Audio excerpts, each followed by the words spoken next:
Welcome to Hanging Out with Robert, that's me. This video contains things that I encounter throughout the day. If for some reason I complete a task and you would like to see the details, you can click on the link in the description area below. This video also contains tips and tricks that I learned throughout the years. I plan on leaving this video accessible for about 30 days. After that, you can view it through my Patreon account. Thank you very much for watching. About to kick off the Tinker Day, admiring this nice worm. Man, how nice it would be down at the creek trying to catch a little trout or bass or something. Let's not get too distracted because we only got a few more minutes left before we'll be bolting these wheels on and getting this thing going.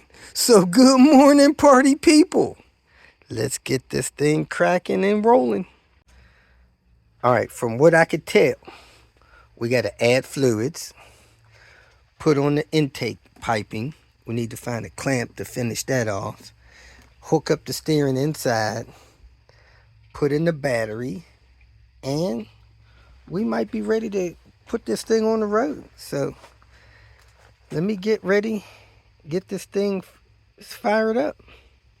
Here we go. Time to finish up the inside. Put coolant in there. Make sure that heater cord doesn't leak. And do a couple things on the outside. Got distracted when I was going to put this thing in yesterday, so let's get started with this. This steering collar thing here on these cars appears to be just press on. This should lock in to that flange there. The neck of that steering rack collar will go through there and ride on those bearings, that flat part there. And then this boot should fold down over the carpet. So let me try to snap this in place, tell you how difficult that was. And then put this around the insulation, put the carpet over it, and fold that down on the carpet. Round 2. Next, or let's say the first thing I'm going to do is separate this bottom piece from the rest of it. This piece that has this ruffled plastic, it's got clips in there snapped in. I squeeze those into each other and pull them out. So let me pull all 4 of those out. I got 2 done already. I got 2 more to do. Then I pulled this off of the rubber boot because this rubber boot fits over that metal lip. So now I'm gonna press this over that lip in there, and then I'm gonna put this over there to hold the insulation down around it. But this is what seals this out. So let me put this over that lip of the body of the car. I got that boot all around it. Now I'm going to put this around the boot, and then I'm going to snap this ring on top of that. That should hold that boot in place. Then I'm going to lay the carpet down and fold that folded up part over the carpet. This bottom piece snaps in 2 stages on this top piece, so I got the first alignment pin snapped in. I'm going to slide this over that boot and down to the base of that boot, and then I'm going to press the top down to snap it in the rest of the way. Let me go ahead and do that. I slid it over there, and then I clicked the outer ring down so it is fully snapped in place. Not sure if it got all the way down on the rubber boot, but at least the rubber boot is to the floor. So now I'm gonna put the carpet on top of that, and that's gonna be it. Maybe you could put the carpet around under this, but I got it where the installation is under that. So I'm gonna put the carpet up, and then I'm gonna fold this down over the carpet, and the bearing is riding on that. So let me pull this gooseneck out and attach it. Not sure if you guys remember, but this neck piece that comes out of the steering column and hooks onto the steering rack had a broken pin inside of it, which makes your steering kind of fluctuate and bind up sometimes. So we replaced that. So it took me a little bit to get that lined up in a way that the steering wheel will be close to center when we drive, pulling that thing in and out. So I think we're all done under here. Need to fill up, make sure we don't have a coolant leak, then put the panels in under here. Finish on the outside, so let me add coolant. The best way to get a 50-50 coolant mix in your car, if you have concentrated coolant, that's 1 gallon. You've emptied your coolant system, so it may take almost 2 gallons, my experience. So I pour 2 quarts or half of that bottle into my system here. That leaves that bottle half empty. Then I fill up that bottle the rest of the way with distilled water. Now I'm back up to a full jug, but that is now 50-50. Whatever's left in my gallon jug, I pour that half gallon in the system. Now that's 50-50 been poured in. Half gallon of the concentrate, half gallon of water. Now I have a 50-50 mix there that I'm going to pour in the car to top it off. So I'm going to put the cap on that, mix it up, and then top off the car with that 50-50 mix. Getting this IPD cold air intake box on here, or snap, or wherever it comes from, they always tell you to mount that thing on there, which is near impossible. So you get a kit like this, or some of these kind of hardware things, slide that on there and put a screw in it. That's the easiest way to deal with that. Other than that, you're frustrating yourself. Here you go, take this thing like this, slide it on there like that, line that hole up like that, and you're good to go. Put the screw in there after that. I forgot to put the timing belt guard on the bottom of the timing belt area, so I installed that. We took the transmission computer out of there because I don't know why I put it in there. We filled the system up with coolant. It's got to burp, get the rest of the air out of there. We put a new oil dipstick on it. Turns out this dipstick comes higher up in the air, and it looks like the halfway mark between minimum of full is going to be the full mark compared to the other dipstick. We got the air tube in, missing the clamp for there, so we put a large zip tie on there. We got all of the wiring and cables and stuff off the shift cable. Everything appears to be hooked up properly. The battery's installed. We're getting ready to hook up the ground wire. Look like you got a quick release on this ground on the battery. So just a little bit more cleanup, and we're going to fire this thing up in the air, and then we'll drop it down and torque those axle bolts in. But I think we're ready to roll. The only thing that's not done inside is leak check the heater core and put in the coin holder. Put the lower dash panels on. We'll do that after we leak check the heater core. Other than that, we are rolling full steam ahead. This car has an extra boost gauge here, IPD style, vent mounted. That's a little different than what I've seen, but man, that's pretty slick. So we're moving right along, getting ready to start this thing up. Whoop, whoop. We also found that bump stop that goes between the subframe and the bottom of the transmission. We installed that. He's going to turn the key on, see if the fuel pump runs. If not, he'll just bump the starter. Yep, I hear the fuel going. All right, turn it off and do it again. Yep, I hear this fuel rail filling up with fuel. Man, that sounds like it's leaking. Do it one more time.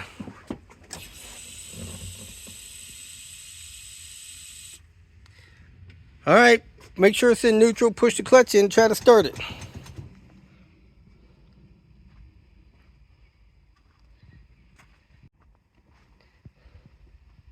He got out and moved the fire extinguisher close. Contact.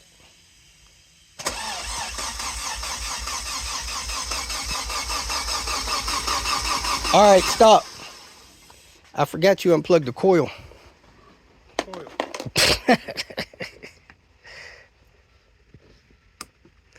All right, try it again.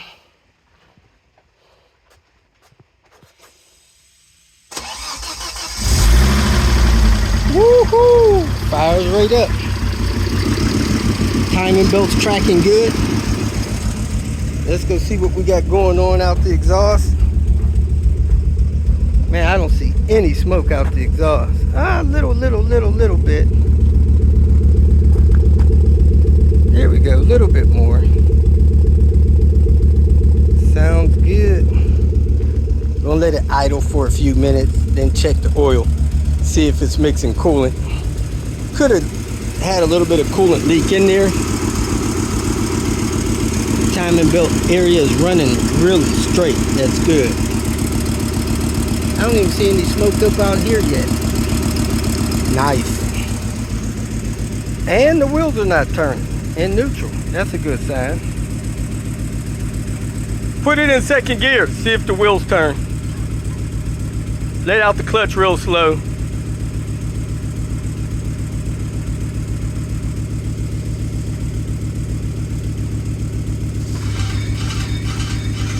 Alright, that way's moving forward. That way's moving forward. Alright, put it neutral. Somebody told me that's not good for your CV axles. That's alright. Alright, we got to get the dust shields off of the rotors. Let it run 5 minutes, check the oil, then we'll put it on the ground. Take it for a test drive. Back from lunch. We have no moisture on the bottom of this heater core, so that's good to go. Gonna put that away and put this interior the rest of the way back together.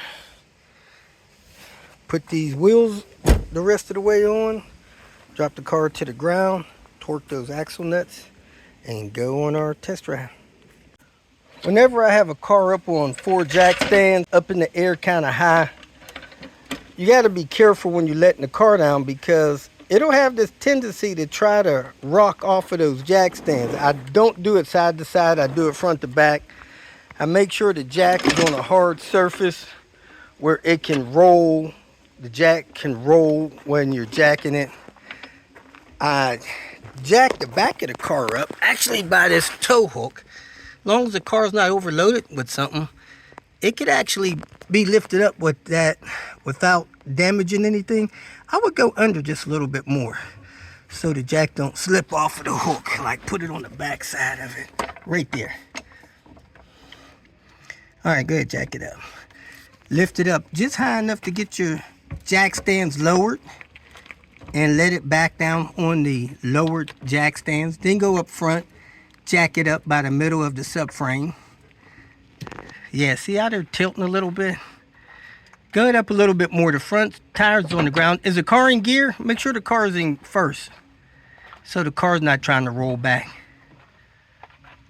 Probably be a good idea to put wheel stops under the front once you get the front on the ground. So I lower the jack stands all the way down in the back. Then I go up in the front, center it of the subframe. I lift the car up, make sure it's not under any IPD skid plate or nothing, and the jack is under far enough where it won't slide off. Then I jack it up and remove those jack stands. See it sliding back a little bit. Stop. See if you get the jack stands out right there. If not, we'll lower it and start over. It's still on that jack stand. How about the one on this side? See if we can get this side out.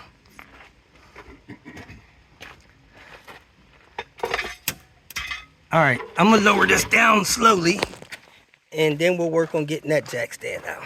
The jack started to slide back just a little bit on this thing. Is that jack stand in a good position still? Yeah. All right. And then we'll just jack up that side of the car and remove that last jack stand. But you don't want these jack stands tilting and stuff like that. Again, I jacked up the back of the car, let both jack stands down all the way, lowered the car back down on the jack stands. I go up front, jack up the car, remove the front jack stands. Then I come to the back and remove the back jack stand. Car's on the ground, wheels are torqued and locked, CV axles are torqued.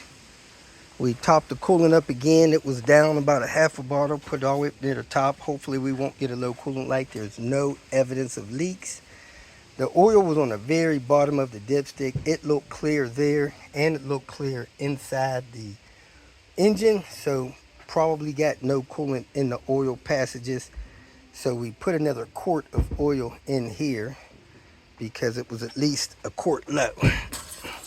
See where we're at now.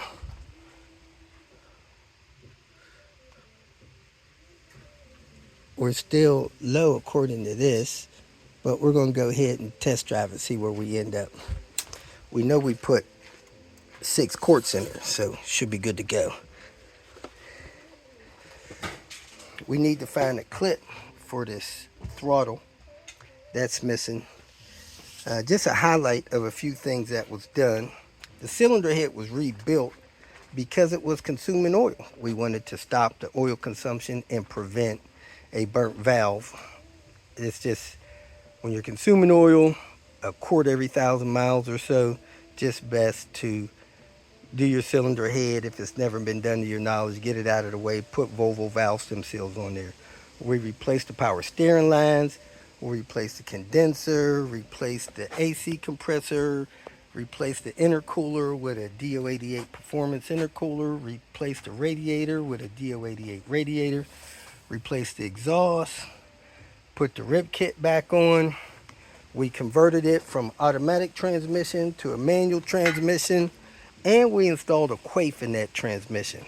So those are the highlights. It had a lot of other maintenance things done, like heater hoses replaced, several other coolant hoses, firewall junction replaced, stuff like that. The car was already well maintained. It has IPD anti-sway bars and Bilstein struts. It's got the big brake 302s on there.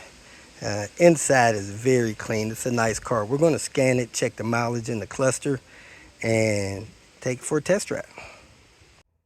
There it is, folks. Official mileage stored in the cluster.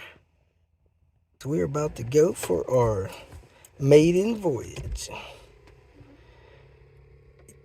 You putting the seat a little closer to normal? Oh, yes. Yeah. That way you don't miss a shift. It's a way different shifting way. When's the last day? Oh, your Celica, you said this. Yeah. Man. But what I'm trying to say, in automatic, you just relax back. Relax. Mm-hmm.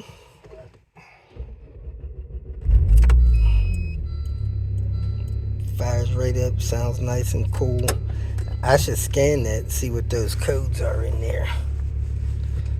Probably low pressure right now for your, man, that short shifter was hardly not moved at all. Going into reverse. Clutch feels good. Good. It should feel good. It's brand new.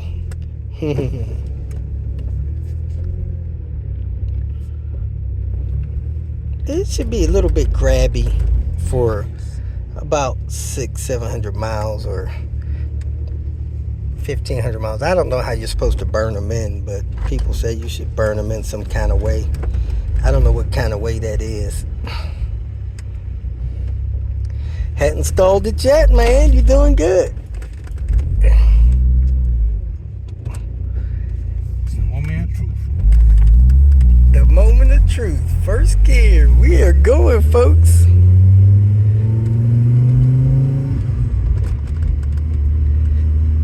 Wow, that is way off. Man.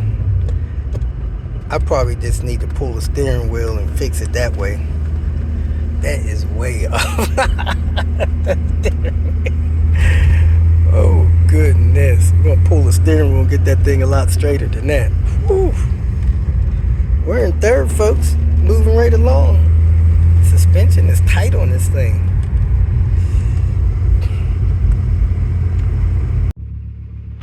Installed a new steering wheel. Look at that.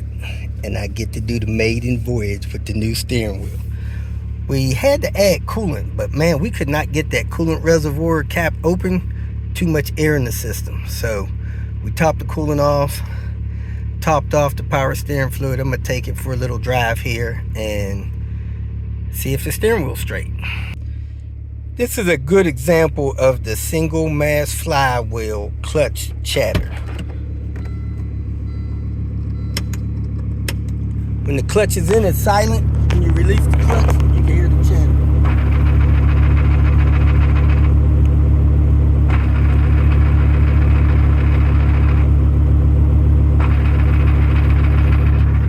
Kind of the nature of the beast. I don't know if there's anything you can do about that. Here doing some maintenance on Queen Bee, and man, look at that splitter on that front bumper. Anyway, we're going to do a timing belt job, so we're going to see with the date on the water pump. It kind of looks old, and it's got the newer style tensioner, the mechanical tensioner. So let me take a look at this water pump date and decide if we're going to do the water pump too.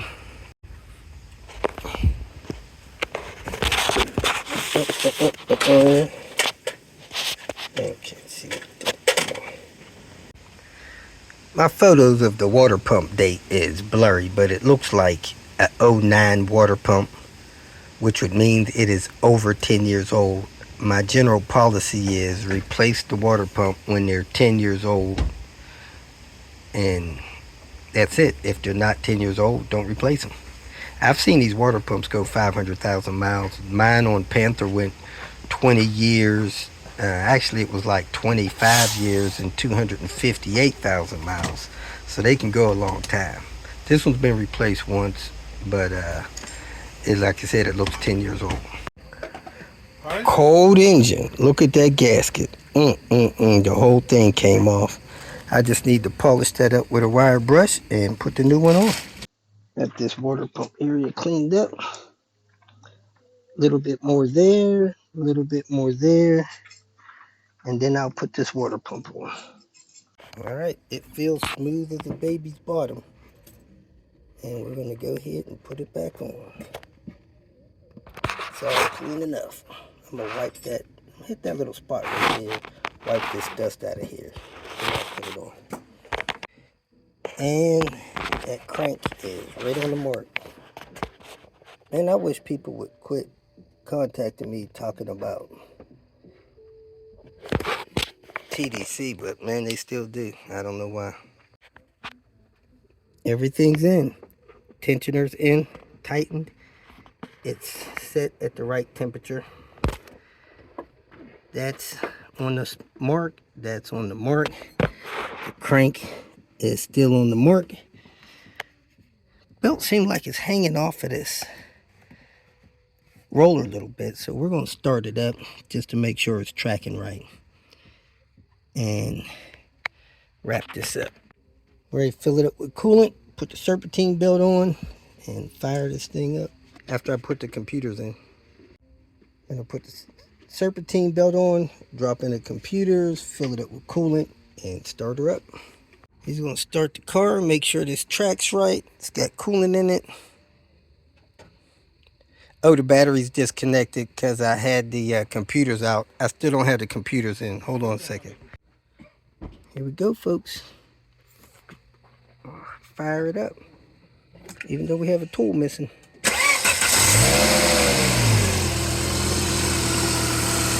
Seems to be tracking well. Let me get some light on it. And it's tracking great on that idler. Tensioner's tracking well. We should be good to go. If you feel that this information was useful, please like it and share it with your social media friends. You can subscribe to my channel so that you will get notifications of future videos that I post. You can follow me on Twitter, and if you need to contact me directly, please visit my website. And if you have any questions, leave them below and someone or myself will reply to them. Again, thank you very much for watching.